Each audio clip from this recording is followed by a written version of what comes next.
We are live, ladies and gentlemen. I just want to go over. Oh boy, yes. Look at the date on this. September 10. Okay, we're going to click on this. September 10. It's September 20 as of me making this video. September 10, outstanding shares jumped 95 million. So they diluted 95 million shares. They said, you know what? Shades is right. We dilute quite a bit. Let's double down and get some 95 million. And just to add insult to injury, not even 10 days later, not even 10 days later, look what happened. Another 110 million. So do the math, 110 plus 90. That's 200 million in dilution in less than 8 days, by the way. Like literally in less than a week or about a week. I don't know why I don't know what they're thinking over there, but anyone trying to downplay dilution, just show them this. This is I'm not kidding. Look at this. 95 million outstanding shares updated, and then another 110 million. Who knows what they're going to do with that? Probably just doing it to stay afloat. But we know that on average, they dilute about 333 million shares a month. At least that's what the average comes down to every year. But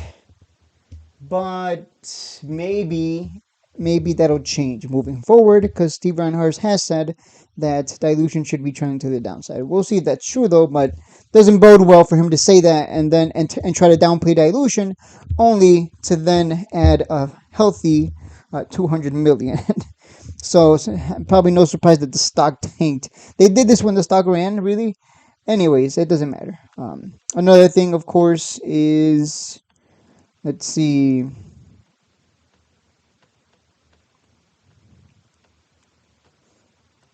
I can't find it. Where is it?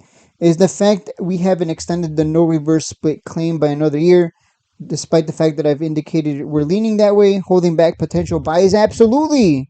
Who's going to want to buy something that they might reverse? No one wants to be part of a reverse split. That's what people hate it. People hate it. Hate it. That's why Steve Reinhardt. This is why you had to come out with that extension the first time, because people kept bugging you about it. Are you going to extend the reverse split? I don't want to buy something that's going to reverse split. I want to get. There are people right now holding a giant bag on this stock who hope that this stock comes up high enough to a penny and a half, or 2 pennies, or 4 pennies, so that they can get their bag out before the reverse split. They do not want to get destroyed by the reverse split. Obviously, the bag holders or the shareholders, the dumb ones, they don't understand that. They think, oh, it's going to reverse split and it's going to go straight to the moon. Like they're basically treating it like a GME. You actually have a better chance of making money by buying GME if you just saw the huge runs that it had. Um, so, but despite the fact, yes, I do believe that's holding back potential buys. Like people are just going to look at that and go, I'm not touching this. Like that extension. There's a reason you had to make that extension. There's a reason you had to make that sign that says no reverse split, because people were bugging you about it so much, because they just don't want to be. They want nothing to do with the stock if there's going to be a reverse split. If there is even a hint, even a potential, even if you can say whatever you want until you extend it, I believe that's going to hold back. There's going to be people who are just going to hold back. People who are smarter players who are not going to buy into this like idiots. Those people that are holding back are the smarter ones. They're smart enough to recognize an opportunity, but they're also not smart. They're also smart enough to not just buy in foolishly and average down like a sucker and buy into something that might reverse split and then get beat down back to a penny. So those people, the ones that are holding back, they're brighter. They're brighter than the ones that are averaging. I'm talking about longs, just to be clear. If you're swing trading, this doesn't matter to us. But definitely, I'm hoping for a no RS claim extension. In my opinion, the fear of another outstanding share raise may be more on what's holding back. No, that's not it. It's not it.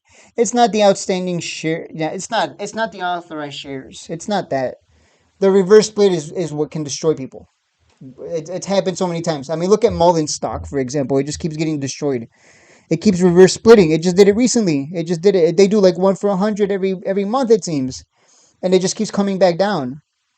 So it has nothing to do with the authorized shares. It's all about that reverse split is destruction. You can dilute on our heads, and the stock will still. It literally ran 500% recently, and also ran a couple days ago or last week. I don't remember because I keep track of too many stocks to remember what moved how much. But The stock still moves. It still has its pops. It still has its big runs.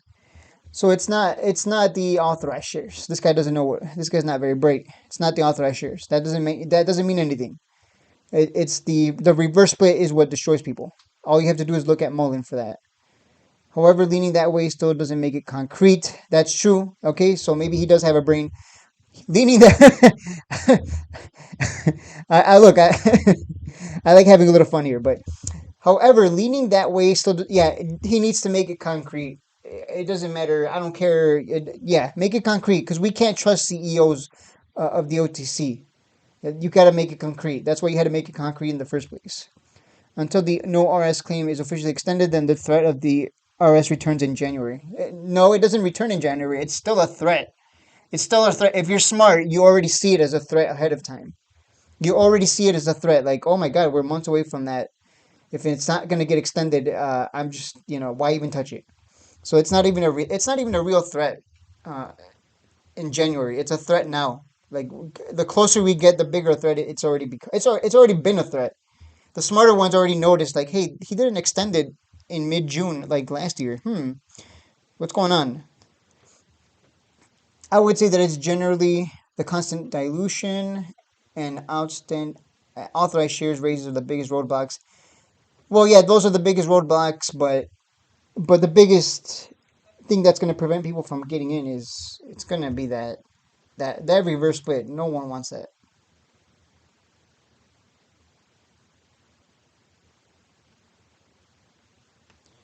I mean, they just diluted 200 million.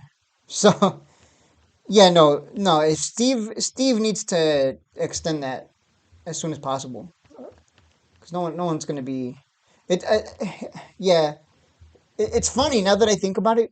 Now that I think about it, despite this massive dilution that happened, now that I think about it, the stock, as I've shown you in the past, it loves to run in the beginning of the year, and it loves to have big runs at the beginning of the year and mid year. But then after that, it kind of just falls off. It kind of doesn't really move for the rest of the year. So I don't know. Maybe it doesn't move because A, you got tons of dilution. B, without that extension, people are just gonna look at it and go, I don't wanna. People are smart. People are smarter. 2021 screwed a lot of people. There's a lot of people from 2021 that lost a lot of money, and they left the markets and never came back, or they moved to something safer, or they're like me. They became smarter players in the market, and they're not gonna buy into something that's the threat of reverse split is too big. It's too big of a threat to even buy in. Absolutely. Even right now, I'm in it right now, but trust me, if that extension doesn't come, I'm gonna have to take the loss. Like I'm just out. I'm not dealing with it. Like, I'm hoping they do extend it. It would be shocking if they didn't. I don't know what would happen if they didn't. People are just gonna be like, okay, you're doing. There's all this positive, but you might reverse split at any point. Screw you. People are smarter from that 2021 pump. Some people walked away going, if you're gonna reverse split, if there's even a threat of it, see ya. I'm not even touching you. I'll keep an eye on you, but I'm not touching you. So it's the smarter ones that aren't gonna buy in. That's what you're the only ones buying right now are the flippers, swing traders, and the longs that are accumulating, and any new eyes that come in that aren't smart enough to recognize what a threat the reverse split is. But the smarter players are just sitting back like, I'm not buying this. I'm pretty sure that's what they're thinking. Like it's just safer. I mean, when it comes to risk to reward, why would I buy in? Just think about it from that point. If you're a bag holder, you don't care. You're already destroyed anyways. You're trying to bring your average down and hoping that this runs enough for you to get your bag out. And then there's the real shareholders who even if it comes up high enough to get your bag out, you're not going to sell because you actually genuinely believe in the company. So there's a difference there in mentality. Because most people, I'm pretty sure, just want to get their bag out. They just want to get out with their 5 6 figures. They don't want to lose that 5 6 figures. They're not real shareholders. They just pretend. The moment they can get out, they will dump their bags. I promise you that because there's plenty of those out there. Anyways, that's it for my commentary. Massive dilution. They have to extend the reverse split. We're probably going to get an outstanding shares raise. We're going to get more dilution. My prediction is we get a lot of PRs with regards to all that in the near future. That is it for the video. Don't forget to hit like, subscribe. I'll see you on Monday.